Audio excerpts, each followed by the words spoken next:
All right, today I'm gonna show you guys my watch collection. So I have been collecting watches now for something like 5 or 6 years.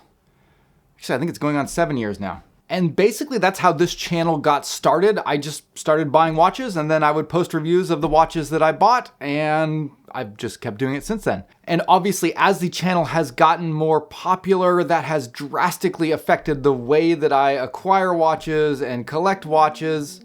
I've been exposed to a lot of watches that I normally wouldn't have been able to look at or have even thought to purchase on my own. That said, it's been quite a while since I've done my last State of the Collection video, so I'm gonna try and do one today. Here's a quick preview and then we'll get into it.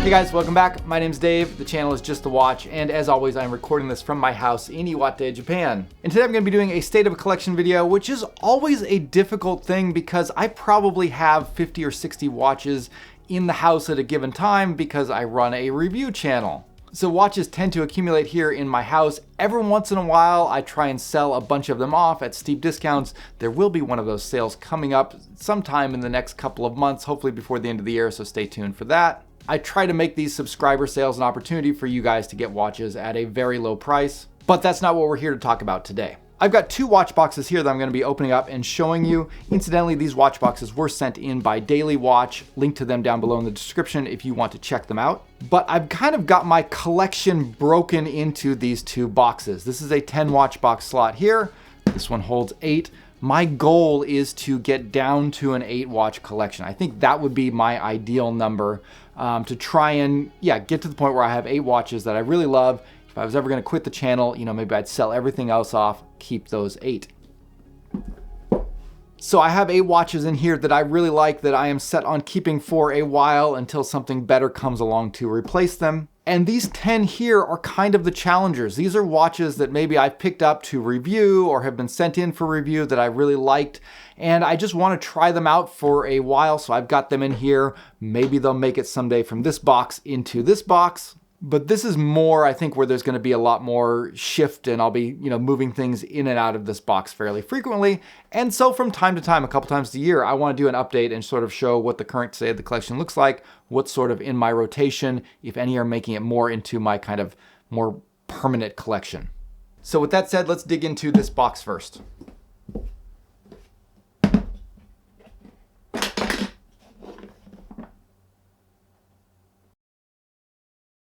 So these are in no particular order, so I'm just going to go from the top row on over.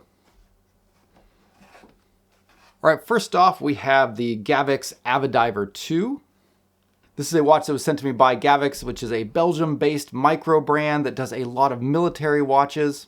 And this is as good a time as any to mention that many of these watches that I'm going to be showing you are ones that I received for free from brands to facilitate reviews, which is why you saw the paid promotions flag at the beginning of this video. But none of the brands knew that they were going to be featured in this video. These are purely my picks for watches that I am personally interested in. Basically, if you see a watch in here that was given to me by a brand, it's because it was one of my favorite watches out of all the watches that were sent over. Anyways, this watch from Gavix is kind of a crossover between an aviation watch and a diver.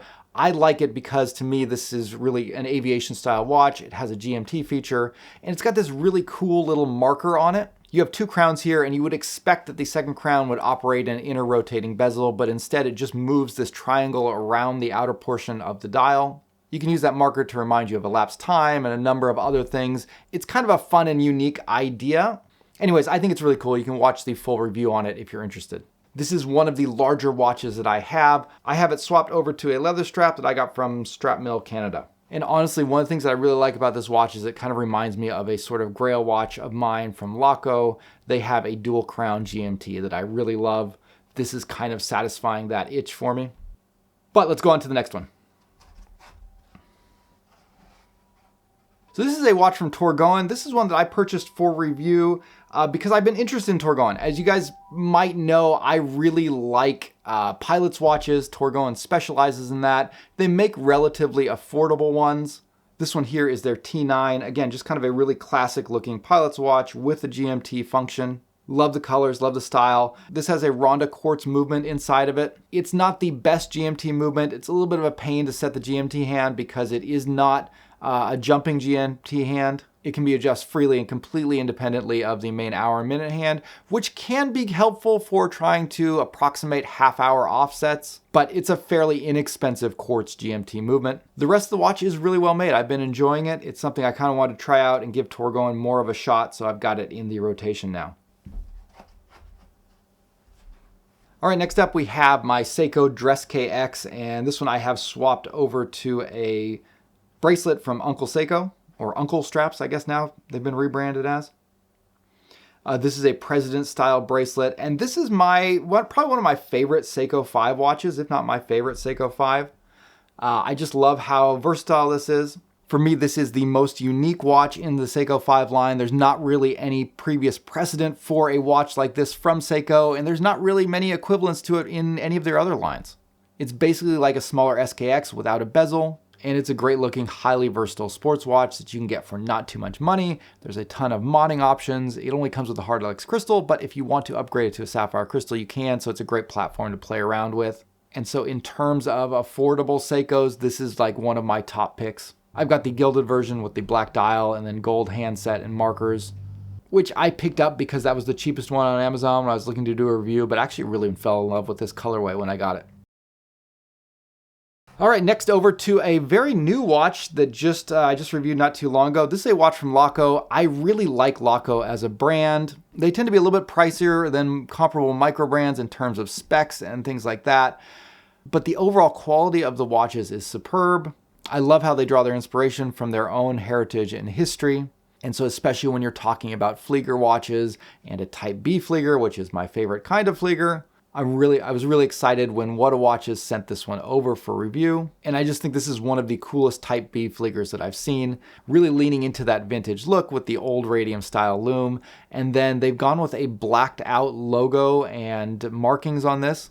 So it kind of looks like a sterile dial, like the original Type B Fliegers from some angles, but then at other angles you can see those LOO markings back on it. I think it's just a really cool touch.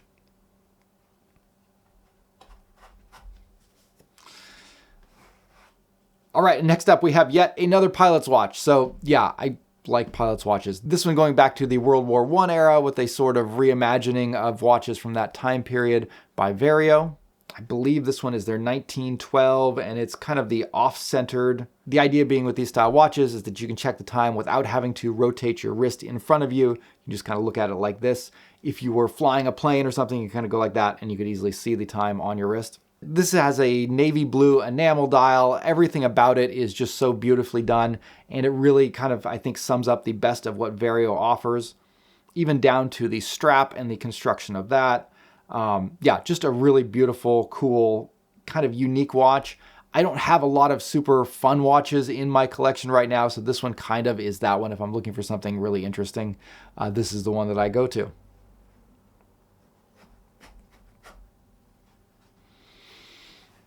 Next up is a watch from Merkur. This is one of the few kind of homages that I have, but it is a mil-spec homage, and I feel like to me a mil-spec homage is not as bad, because the whole idea with mil-spec watches is that the government comes up with these specifications, they turn it over to watch manufacturers to build to their design, so it's not typically a design that is really owned by one particular brand, and so I feel like it's more fair game for micro brands or Chinese brands to take those designs and create their own versions of it. That's kind of what Merkur has done here. They've included tritium on this. It's got a sapphire crystal. It's got a unique hand-wound movement in it. It is one of Merkur's, they call it an in-house movement. It's based off of a Chinese manual wound movement that they've sort of made their own and made some improvements and modifications to. I have moved this over to a fabric, elastic fabric strap from Luff, and I really like the way it wears and feels. Just kind of a really cool looking watch for me.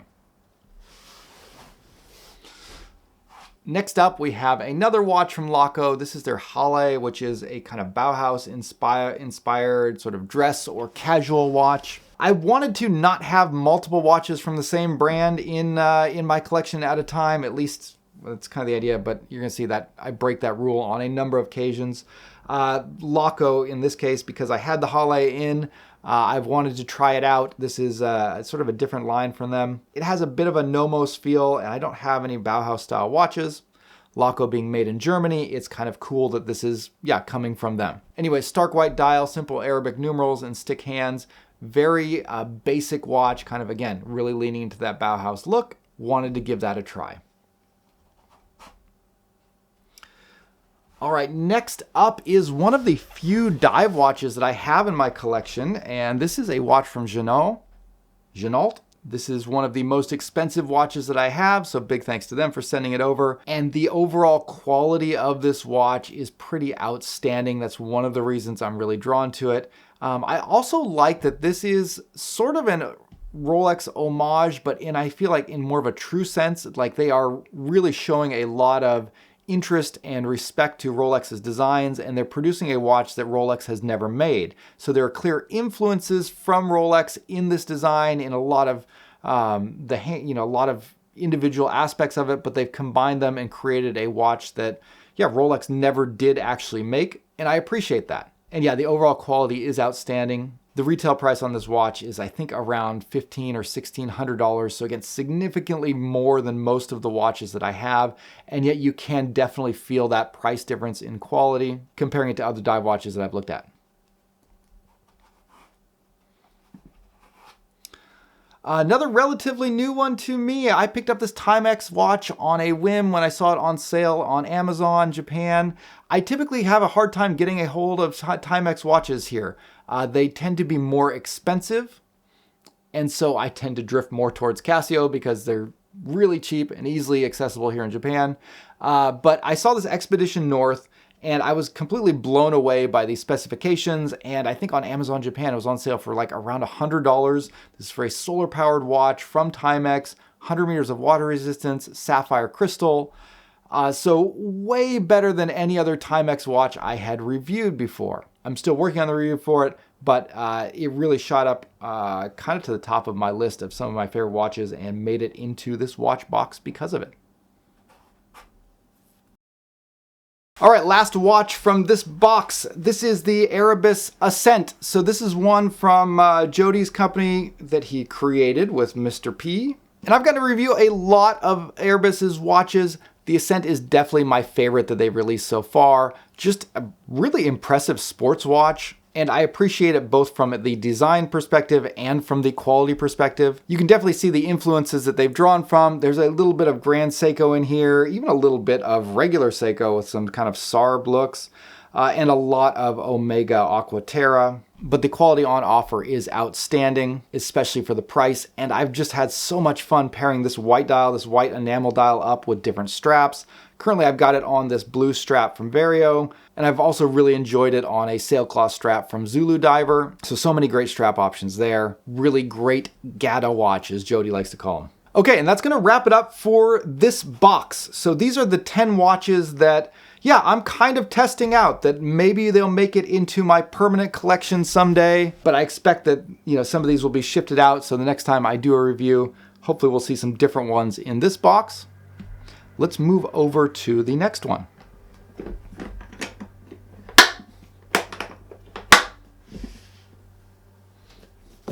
So this is actually kind of a cool watch box. It's a hexagon shape. It's very nice leather, and when you open it up, it opens all the way up like this. One of the cool things there is that this back surface here makes for a great kind of watch mat. So you can take it out like this and be able to take your watches out, set them on this sort of nice, clean, padded surface, protect them.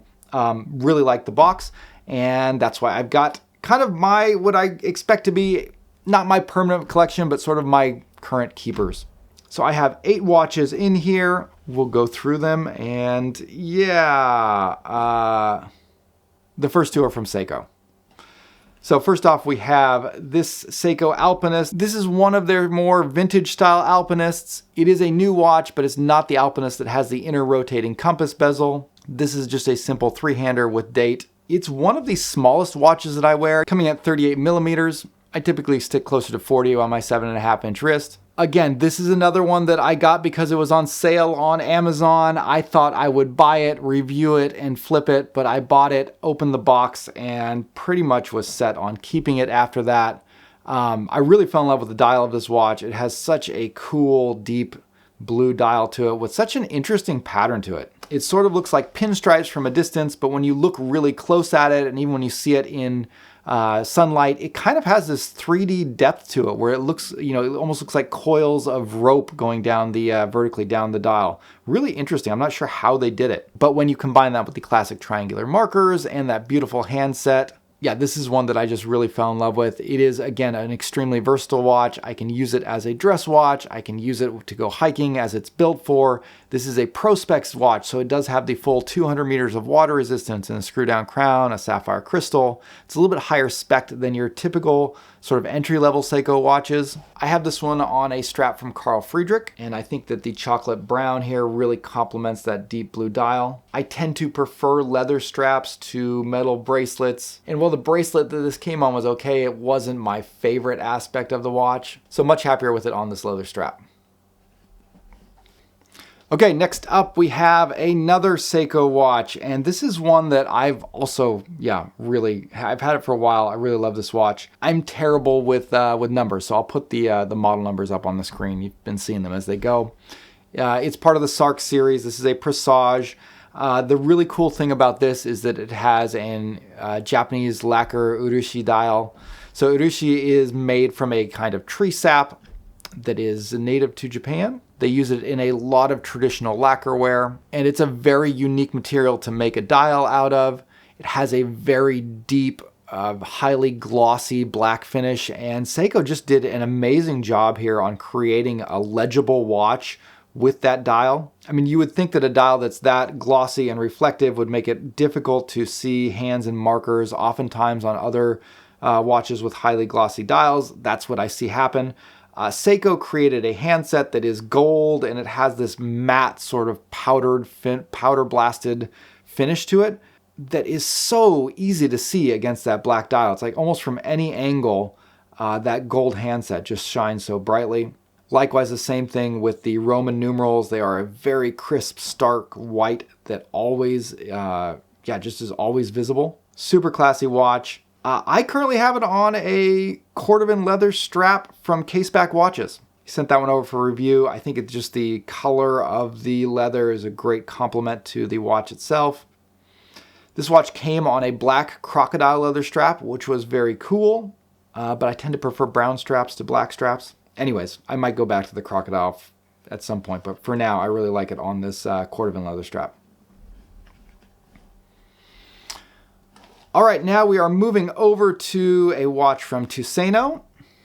So this is their Windseeker automatic. I think a lot of watches I have in my collection are alternatives to sort of more Grail watches for me. I really like the Omega Aqua Terra. If I were rich, that's probably a watch I would own, but I'm not, so I don't, and I probably won't. But this Windseeker from Tuseno really gives me a lot of what I like about the Aqua Terra in a completely different watch. This is not an homage of the Aqua Terra, but I do consider it an alternative. It's kind of in the same category. It fulfills the same purpose. This is a sports watch that's legible, that has a cool dial. It's something that's versatile, that can be worn both casual and formal occasions. And I really appreciate the level of quality that's on display here. The dial has these curved lines engraved into it that's meant to look like the decks of boats. To me, it also signifies a globe, kind of giving you the idea of a traveler's watch. Either way, it's a very interesting dial. I really appreciate it. I could go on and on. You can watch my full review of this watch if you want to learn more. Okay, next up, I have the one Casio that's in these boxes. I actually have many other Casios. I feel like they don't really count when you're talking about like what your watch collection is. I feel like most watch collectors, it's okay to have a watch box and say, this is my collection, but then really you have like 30 other Casios in a box somewhere that you wear, probably more than the watches in the watch box. But this is a kind of special one.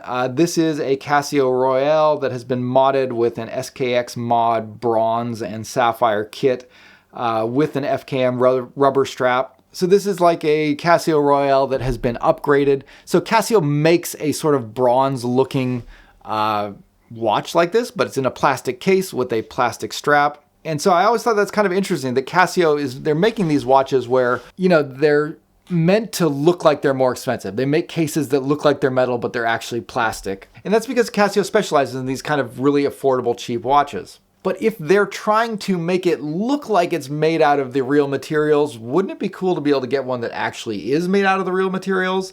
And that's what really drew me to this particular kit from SKX Mod.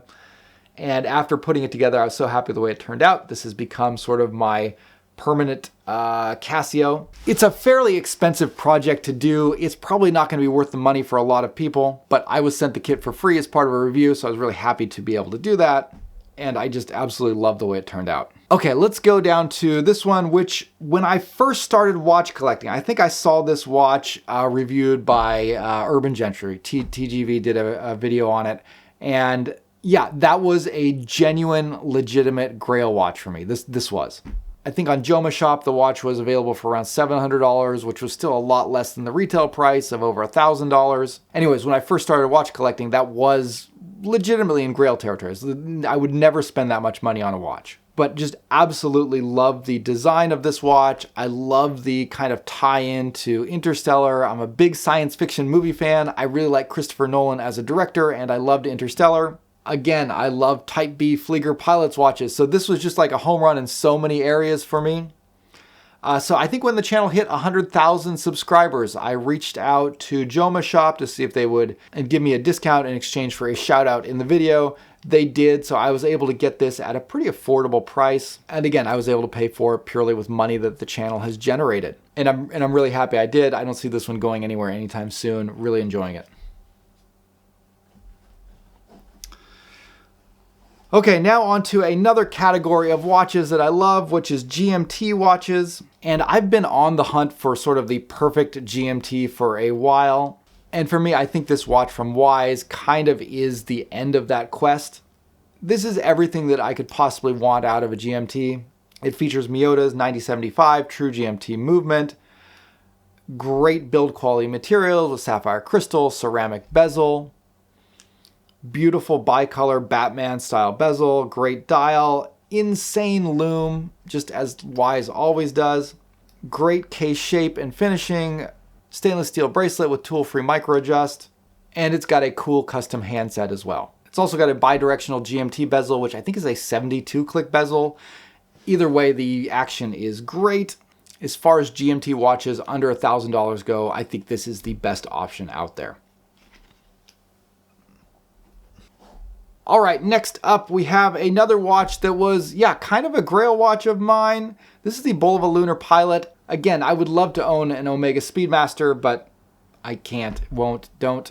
So this watch is really cool because if you know the story behind it, Boliva was also getting involved in the whole space race. They wanted to produce watches for NASA to be used on the moon. They lost out the contract to Omega, but they gifted some of their prototypes to astronauts, including gifting one of those prototypes to astronaut David Scott, who took it with him to the moon, and as fate would have it, his Omega Speedmaster failed, and he wore a Boliva walking on the moon. So Boliva was able to slide into that whole Moonwatch story with their own legitimate Moonwatch, and rather than releasing theirs for thousands of dollars, they released it for hundreds of dollars with a cool high-accuracy quartz movement. So I actually picked this one up early on in my channel history. I did it by selling out, liquidating one of my previous hobbies. I had a whole bunch of Heroscape figures. This is like a kind of a tabletop light game that I collected before I got into watches. Sold all of that and bought a couple of watches with it, this being one of them. I have it now on an Artem loopless sailcloth strap, which I think is the perfect complement of it. Really kind of gives you that Moonwatch feeling, and I can wear it about without being terrified of breaking a $5,000 watch. All right, last watch that I have. This is a watch from Notice. This is one that I reviewed. This is the Notice Sector Pilot, but not this particular version of it. So they had sent me one to review. They let me keep it. It was a silver watch with a blue dial. I really liked it, kept it, wore it for a while. And then, funny story, I saw that they had a Notice collab thing where they said, oh, if you're like, if you want to do a collab watch with us, send us in your idea and we'll talk about it. So I started writing up my idea. I thought, okay, let's do a Sector Pilot, but let's do an all black case. I want a 12-hour bezel instead of the countdown timer and maybe green accents. And then I thought, well, I should probably check on their website to make sure they haven't done something like this. It turned out they had done exactly that watch. So instead of sending in my suggestion for a collab, I just bought this one. And I really like it. I really enjoy it. Yeah, just, I love 12-hour bezels. I'm almost getting ready to do a whole video on just 12-hour bezels. I did one on GMT watches, the tricks that you can do with a GMT watch. I think there's just as many cool tricks you can do with a 12-hour bezel, if not more. And legitimately speaking, you know, if I was paring down my collection, I could get away with not having a GMT watch if I had a watch with a 12-hour bezel. Anyways, I love 12-hour bezels. I love this watch from Notice, and I love this blacked out colorway.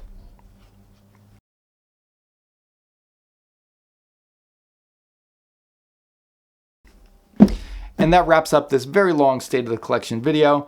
Again, I'm hoping to do these, you know, maybe a couple times a year, ideally, to kind of give you an idea of how things shift and change. If you're interested in any of these watches, I think I have reviews on almost all of them. So check the description down below. I'll put links to the reviews of the watches in there. If you're interested in purchasing them, I might have some affiliate links to some of them. If you're interested in these watch boxes, you can go to Daily Watch, leave a link to them down below as well. Big thanks to them for sending them over so I can keep my collection nice and safe. Let me know what you think in the comments down below. Always love to hear from you guys, but that will wrap it up for today. Thanks for watching. I'll see you later. Bye.